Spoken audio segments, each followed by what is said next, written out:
Day 4 of 100 days weight loss journey. ఈరోజు infused water గురించి తెలుసుకుందాం. మిత్ ఏంటంటే చాలామంది వాటర్లో కీరా, క్యారెట్, లెమన్, ఫ్రూట్స్ వేసి దాన్ని ఒక మ్యాజికల్ డీటాక్స్ వాటర్ అని పిలుస్తారు.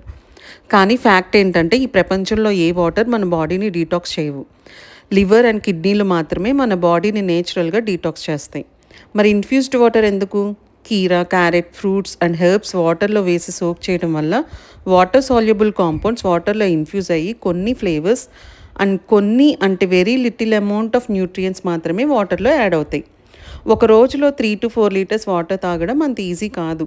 ప్లెయిన్ వాటర్ బోర్ కొడుతుంది కాబట్టి వెయిట్ లాస్లో ఇలాంటి ఫ్లేవర్డ్ ఇన్ఫ్యూజ్డ్ వాటర్స్ ఇంక్లూడ్ చేసుకోవడం వల్ల 1 or 2 litres of water intake కూడా ఈజీ అవుతుంది. లంచ్ తర్వాత ఇన్ఫ్యూజ్డ్ వాటర్ని కన్జ్యూమ్ చేయడం వల్ల అన్నెసరీ క్రేవింగ్స్ కూడా కంట్రోల్ అవుతాయి. ఇన్ఫ్యూజ్డ్ వాటర్ అంటే ప్లెయిన్ వాటర్కి నేచురల్ ఫ్లేవర్ యాడ్ చేసే ఒక హెల్దీ వే. ఇది హైడ్రేషన్ని ఈజీ చేస్తుంది. ఇది ఫ్యాట్ లాస్ డ్రింక్ కూడా కాదు. Calorie deficit, balance diet, regular exercise and consistency are the key to lose fat from our body.